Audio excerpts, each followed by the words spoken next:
I never imagined that an ordinary business trip could unravel the life I'd so carefully built.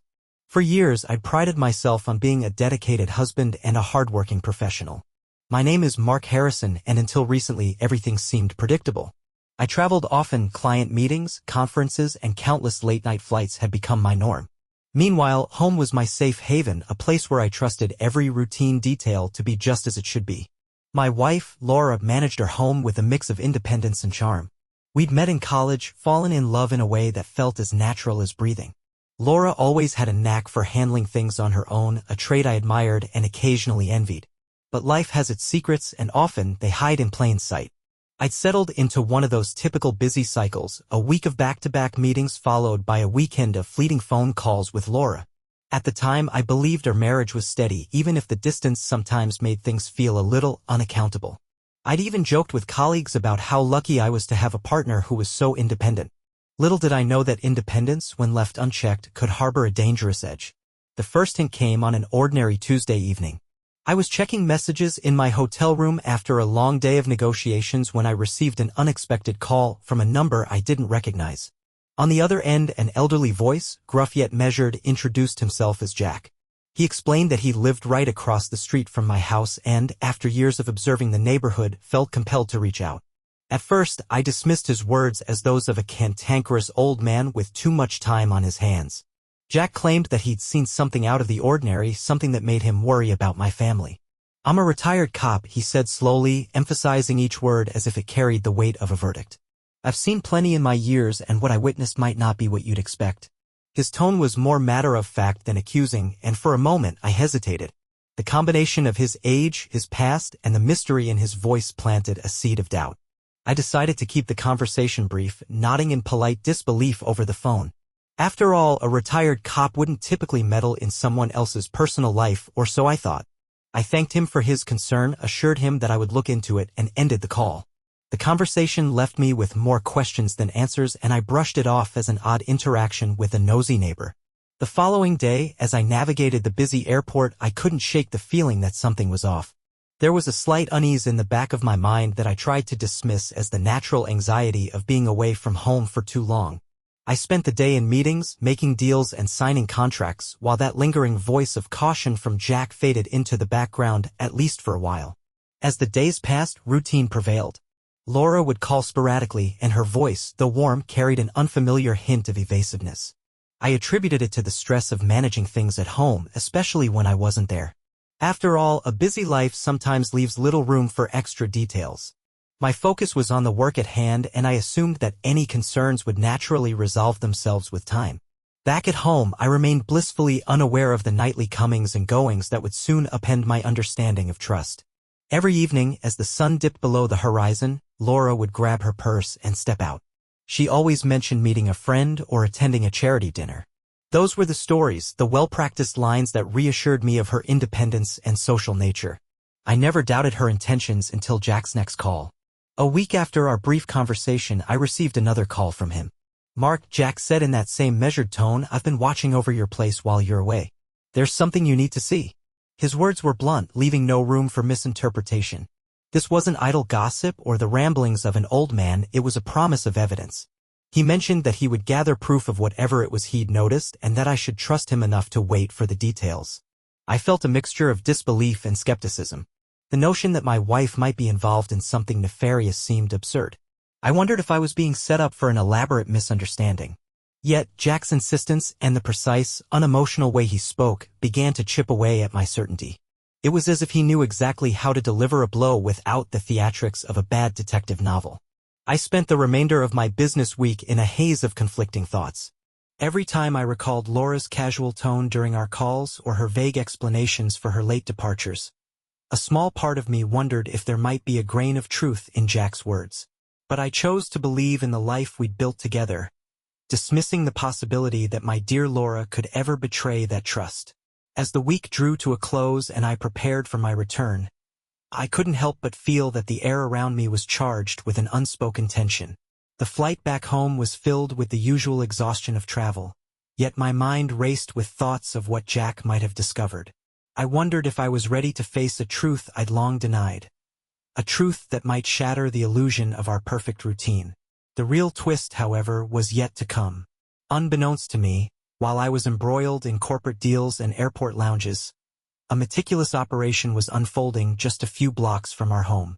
Jack, the retired cop with a keen eye and a determined spirit, had set his plan into motion. Every taxi ride, every late-night exit from our house was being logged and observed. Jack's unassuming nature belied a meticulous attention to detail that I would soon come to regret underestimating. By the time I stepped off the plane and into the cool evening air of my hometown, I was still caught between the comfort of routine and the ominous hint of betrayal that Jack's words had planted in my mind.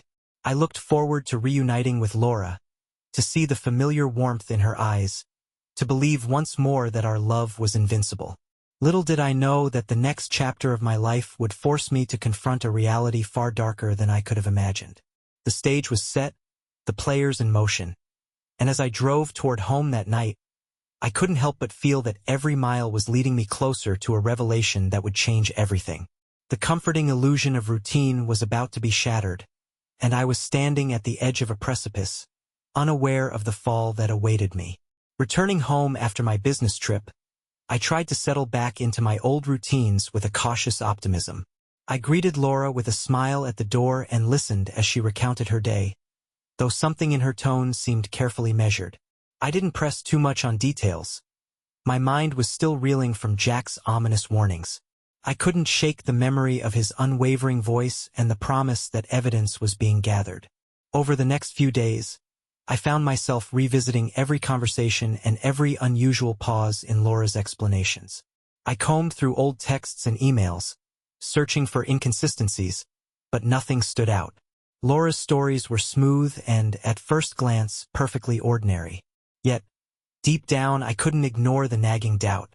I wondered if I was simply the victim of an overactive imagination or, worse, in denial about the growing cracks in our marriage. At the same time, Jack began his quiet investigation. I wasn't sure if I could confront him directly without coming off as paranoid, so I waited for his next call. True to his word, a few days later, my phone rang unexpectedly on a chilly Thursday evening. The line clicked and Jack's voice came through, steady and unhurried. "Mark, I hope you're doing well. I have something to show you," he said. There was no preamble, just a matter-of-fact tone that left little room for debate. "What did you find, Jack?" I asked, trying to sound calm even though my heart was pounding. "I've been keeping an eye on things here. Every night, when Laura leaves, I make sure to record the details, the time, the destination, even the license plates of the vehicles she takes. I know it sounds unbelievable, but I want you to see the pattern for yourself." His words were clinical, reminiscent of someone who'd seen far too many betrayals in his long career on the force. The conversation left me both anxious and curious. The next day, I set aside some time after work to meet Jack at a small coffee shop near my house. I wasn't sure what to expect, if his evidence would confirm my suspicions or if it would be just another baseless claim. When I arrived, Jack was already there, a worn folder in hand that looked almost too ordinary to contain something so consequential. Over a couple of cups of strong black coffee, Jack began to share his findings. "I started tracking her movements last week," he explained quietly. "Every evening around 7:30, Laura would get into a taxi. I noted the numbers on the vehicles. Some nights, she'd go to a restaurant downtown. Other nights, I'd see her near that upscale club on Fifth Avenue. There were even a couple of instances where she headed toward a hotel near the center of the city." His voice remained calm, as if discussing weather patterns rather than personal betrayal. I listened intently, my mind racing as I tried to piece together a narrative that made sense. "Have you taken any photos or recorded any video?" I asked, trying to keep my tone even. Jack nodded, sliding a small USB drive across the table. "There's footage from a security camera near your house that caught a taxi pulling up at unusual hours. I managed to retrieve some clips that confirmed the taxi rides. I also have details from a few trusted sources, neighbors who observed her returning home late and looking noticeably different than usual." His eyes, though lined with age, held a glimmer of determination that made it hard to dismiss his claims as mere paranoia. I took the USB drive with trembling fingers, my thoughts a tangled web of disbelief and fear. "What do you suggest I do?" I asked quietly, aware that my life was now being scrutinized in ways I had never imagined. Before you jump to conclusions, Jack replied, I want you to review the evidence for yourself. It's not my place to tell you what to think. I've seen enough in my years and I know the signs when something isn't right. I simply want you to have the facts so you can decide your next move. His tone was careful, as if he didn't want to force any action on me, yet every word reinforced the gravity of the situation. After parting ways with Jack, I returned home feeling a mix of anticipation and dread. In the solitude of my study, I plugged the USB drive into my laptop. The screen flickered to life as I began to review the footage and documents. At first, everything seemed routine, clips of a quiet suburban street, taxis pulling up in front of our house. But as the timestamps matched the evenings when Laura had claimed to be out with friends or attending charity events, a clear pattern began to emerge. There was consistency in the timing, locations that didn't quite add up, and subtle behaviors that, when pieced together, painted a picture that was hard to ignore. I recalled a particular night that Jack had mentioned, a night when a taxi pulled up unusually close to our home and the driver had lingered longer than usual. The clip showed Laura stepping out of the car, not with a hurried pace of someone returning home, but with a measured gait, as if she had somewhere specific to be. There was a moment when she paused, glanced over her shoulder, and then continued on her path. It was a small detail, but one that resonated with the hints of secrecy that Jack had described. My hands trembled as I replayed the footage several times, each viewing etching the evidence deeper into my mind. I began to list out the patterns, late departures, the specific routes, the consistent return times that were always later than expected. It wasn't dramatic or overly sensational, it was the slow, creeping revelation of habits that didn't align with the life I thought we shared. That night, I barely slept. I lay awake, the images from the recordings running through my head, each detail a building block for a reality I wasn't ready to accept. I felt a growing sense of isolation, trapped between a longing for the life I once believed in and the undeniable evidence staring back at me. I remembered the moment I had laughed off Jack's initial warning, convinced it was nothing more than an old man's fantasy. Now, I was forced to confront the possibility that my trust had been misplaced. As dawn crept in through the curtains, I made a decision. I wouldn't confront Laura immediately. Instead, I needed to gather more information to understand the full extent of what was happening before I acted. I began to draft a careful plan in my mind. I would review the evidence one more time, analyze every detail, and maybe even speak to some of the neighbors who had observed her movements. I owed it to myself to be certain, to know every facet of this unfolding story before deciding the next step. The day ahead was filled with a strange blend of determination and sorrow. I was preparing to face the reality of a betrayal I never thought possible, yet I also felt a surge of resolve to uncover the truth, no matter how painful it might be. Jack's quiet diligence had opened a door to a mystery that I could no longer ignore. Even as I wondered about the reasons behind Laura's actions, I focused on the tangible evidence laid out before me. Every moment, every detail now took on a new weight. The calm suburban streets, the rhythmic sound of passing cars, even the quiet hum of my home, everything was a reminder that beneath the veneer of everyday life, hidden secrets could unravel with devastating clarity. And as I looked at the evidence one more time, I realized that the shadows creeping into my life were not figments of my imagination but undeniable signs of an impending storm. I closed my laptop with a heavy heart, knowing that the next step in this journey would force me to confront not just Laura, but also the reality of how little I really knew about the life I had built. The days ahead promised to be filled with tension, difficult conversations, and a quest for truth that I was no longer able to postpone. And so, as the morning light grew stronger, I prepared myself to face the truth, one piece of evidence at a time. In the days that followed my confrontation with evidence, I resolved to take a step back and observe rather than act on impulse. I couldn't afford to let my emotions get in the way of clear judgment. I needed more than fleeting hints, I needed a complete picture.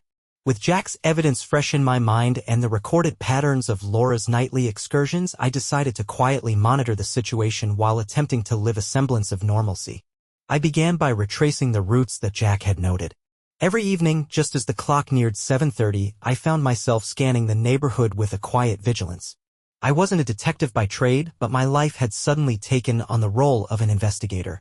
I set up my old camcorder on the porch, determined to capture any anomaly with my own eyes. There was something methodical about it, a routine of observation that made the long hours more bearable. One cool evening, while I sat in my recliner with a cup of coffee, I noticed a pattern that matched Jack's account. A sleek black sedan pulled up in front of our house, its headlights briefly illuminating the quiet street. I strained to see, but the image on the screen was grainy. The car idled for a moment before a figure emerged, Laura. I watched as she gathered her purse and stepped into a waiting taxi parked at the curb. The taxi's number plate was partially visible, and I managed to catch a few seconds of the driver's face before the car sped off into the darkened avenues. That same night, I made a few discreet phone calls to other neighbors. One, a middle-aged man who preferred to remain anonymous, confirmed that he had seen Laura step into a luxurious car and drive off towards a well-known upscale restaurant downtown.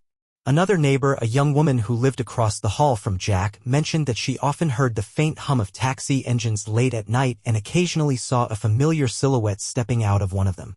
Their accounts were consistent, adding another layer of credibility to what I had already suspected. Jack continued his silent investigation as well. True to his promise, he reached out again with updates. "Mark," he said in his steady, unhurried tone, "I've got more details that might interest you." Last night, I managed to follow the trail further than before. Laura was seen at a venue on Central Boulevard, a high-end hotel known for discreet meetings. His voice was matter-of-fact, devoid of any sensationalism. "I've collected the time logs, and they all point to a planned pattern.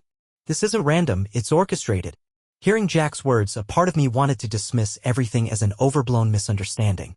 But the evidence was accumulating, each piece interlocking with the last to form a narrative I couldn't ignore. That evening, while reviewing the footage and logs on my laptop, I started to see the structure of a well-rehearsed routine. Laura's departures were always timed perfectly to coincide with the beginning of her rendezvous at various upscale locations. The taxi rides weren't merely casual errands, they were a deliberate sequence that suggested something far more organized. It wasn't long before I uncovered details that hinted at regularity. There were nights when she returned alone and other nights when her return was marked by a slight delay, a delay that, on closer inspection, corresponded with prolonged stays at a hotel's reception area. I recalled Jack mentioning that on a couple of occasions there were reports of her meeting someone who wasn't part of her usual social circle. The idea wasn't extravagant in itself. Infidelity, however, always carries its own brand of meticulous secrecy. One rainy Wednesday, I decided to test the consistency of the routine. I left home earlier than usual and parked discreetly behind a row of bushes near our driveway. I wanted to see if Laura's departure would happen as reliably as the logs indicated. Sure enough, around 7:30 p.m. I saw her exit the house. She wore a stylish coat and carried her usual handbag, a look I had come to associate with a calm confidence. A black taxi pulled up almost immediately and she slipped inside with a composed air that made the scene almost mundane. The taxi pulled away and I managed to glimpse the driver's badge number on the taxi's small display. I quickly noted it down. The routine continued night after night, and with each occurrence, my resolve to understand the complete story grew stronger. I even began to compare notes with Jack, who was ever meticulous in his own records.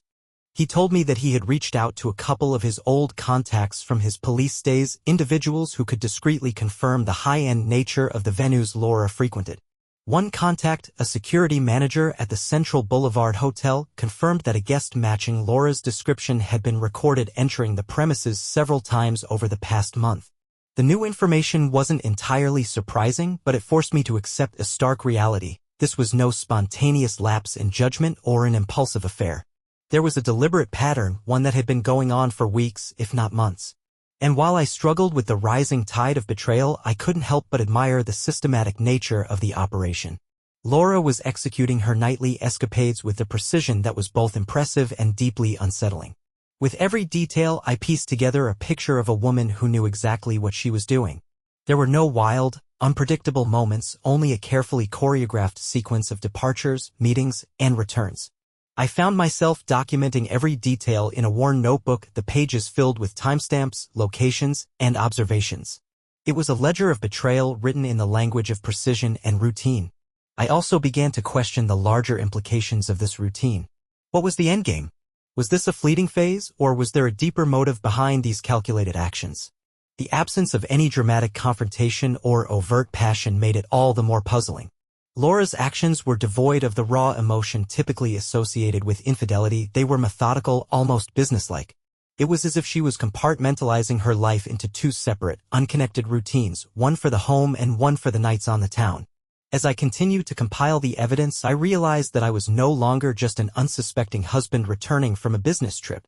I had become an amateur sleuth, a silent witness to the unraveling of a marriage that, on the surface, had always seemed solid. The routine was clear, the evidence mounting, and the implications more severe than I could have imagined. One particular evening, after a particularly long day of work and covert observation, I found myself alone in the study with Jack's latest notes spread before me. The numbers, the locations, the consistent patterns, it all pointed to a betrayal that was both premeditated and relentless. The details were meticulously organized, each entry corroborating the next, until the entire picture of a double life was laid out in stark clarity. In that quiet moment, with the soft hum of the night outside, I felt the weight of what was to come. The truth was no longer hidden in the shadows, it was waiting to be confronted head-on. And as I closed my notebook, I knew that the next phase of this investigation would force me to confront not only Laura but also the reality of the life I thought I knew. The trail was clear, the routine undeniable. My life was about to change in ways I had never foreseen, and I was standing on the precipice of a revelation that would alter everything. In the silence of that moment, I realized that the secrets of the night were about to come to light, and there would be no turning back once the final piece of the puzzle was in place. I returned home on a brisk autumn evening, the evidence of Laura's double life neatly compiled in my notebook and on my laptop. Every timestamp, every detail from Jack's surveillance and my own observations lay before me as undeniable proof. The air in our house felt heavier than usual, as if the walls themselves were waiting for an explanation. I sat in the living room, the soft glow of the lamp contrasting with the cold reality laid out on the coffee table. I reviewed every detail one more time, committing to memory the routine I had documented so meticulously, the taxi rides, the upscale restaurants, the discreet hotel check-ins. This wasn't a moment of sudden, impulsive betrayal, it was a well-orchestrated series of actions that stretched on for weeks, maybe months. There was no dramatic flair, only the steady accumulation of calculated decisions. The confrontation had to be handled like the business deal I'd spent my career mastering, cold, deliberate, and fact-based. I called Laura to the study. Her expression was guarded as she stepped into the room, her eyes reflecting surprise and a hint of defiance. I placed my notebook on the table and looked at her steadily. "Laura, I've been gathering information," I began, my tone even. "I have proof of your routine, the taxi rides, the places you've been going. I have everything here." There was a long pause. She searched my face, her own eyes briefly betraying the calm facade that she usually maintained. "Mark, you're saying that I've been lying to you all this time?" she finally asked, her voice measured. "I'm simply saying that the evidence doesn't lie," I replied. I slid the USB drive toward her, the one that Jack had given me, the silent confirmation of my doubts. "I've seen the footage, the records. I'd rather not believe that everything we built was a lie." For a few minutes, neither of us spoke. The silence was punctuated only by the ticking of the clock on the wall. Laura's hands trembled as she reached for the drive, and her eyes briefly met mine. I could see that she was processing not only the evidence but the reality of the situation, as clear and uncompromising as the facts in front of us. Finally, she exhaled slowly. "I didn't expect you to confront me like this, Mark." Her voice trailed off, and for a moment I wondered if she'd never find the words to explain herself. "I'm not here to punish or to lecture you," I said calmly. "I need to know what this is about. You've been leading a double life, and I deserve to understand why." My voice was steady, devoid of bitterness. It was the tone of a man who had spent weeks assembling undeniable evidence and who now demanded nothing less than the truth. Laura's eyes narrowed slightly, and she shifted her weight as if preparing for a long, difficult conversation. "It started when you began traveling more," she said, her tone matter of fact. "I found myself alone more often than not. I didn't ask for this, Mark. It wasn't planned like a script, it just happened." Her words were curt, lacking the emotional overflow I had expected. Instead of a torrent of apologies or dramatic declarations, there was a measured explanation that felt almost transactional. "Who is it?" I asked, keeping my voice as steady as possible. She hesitated for a moment. "It wasn't just one person. It was a series of encounters. Each time, it felt like the moment was right, like I was reclaiming something I'd lost in our routine." Her eyes dropped to the table, and I could see a glimmer of regret mingled with resolve. "Reclaiming what?" I pressed. She looked up, meeting my gaze with a steady, unyielding look. "I can't put it into words. It wasn't about love or passion, it was about feeling alive when everything else felt controlled and predictable." There was no dramatic flourish in her voice, just a blunt confession that left little room for emotional justification. Outside, the wind rattled the window panes as if echoing the tension inside the room. I had expected a confession with remorse or a justification filled with emotion, but instead I was met with clinical clarity. "So it was all calculated?" I asked, almost to myself. "It was more like I allowed myself to be led by circumstances," she replied. I wasn't planning a grand affair, I was simply reacting to the loneliness and the routine that had become unbearable. Her voice was matter-of-fact, almost as if she were describing the weather rather than the unraveling of our life together. I stared at her, absorbing her words. The meticulously documented evidence lay between us, a silent witness to nights spent chasing an elusive freedom, a freedom that was, for her, more tangible than the promises of a marriage I thought was built on trust. In that moment, the intrigue that had been so carefully built over weeks revealed itself in its raw form, a calculated departure from the life we'd known, without the drama or the theatrics of a typical betrayal. The room remained silent for a long while. I had two choices now, to let the evidence and her words tear us apart immediately or to try and understand the routine behind the betrayal and decide what to do next. I need time, I finally said, not as a concession or a compromise, but as a necessity. I need to think about this, about us, and what comes next. Laura nodded, her face expressionless. Take all the time you need, Mark, she replied quietly. In the following days, I sifted through the evidence again. I retraced every moment, every taxi ride, every restaurant visit and hotel check-in. I talked with Jack once more, not out of anger but out of a need to understand the operational details of her routine. He confirmed what I already knew and added that, from his perspective, Laura had always been careful, too careful. There was no hint of spontaneity, no drunken escapades or impulsive decisions. It was all a systematic breakdown of routine into a series of calculated actions. As I delved deeper into the facts, I began to see the betrayal not as a shocking revelation but as the unveiling of a life that had been quietly slipping away. My world, which I had built on certainty and order, was now marked by discrepancies, details that spoke of nights spent in pursuit of something that our marriage could no longer provide. The evidence had forced me to confront a truth that was neither melodramatic nor cathartic, but plain and unyielding. I arranged one final meeting with Laura. We sat together at our kitchen table, a neutral ground where countless mundane conversations had once taken place. I've thought about everything, I said slowly. I know what you needed, and I can't say I completely understand it.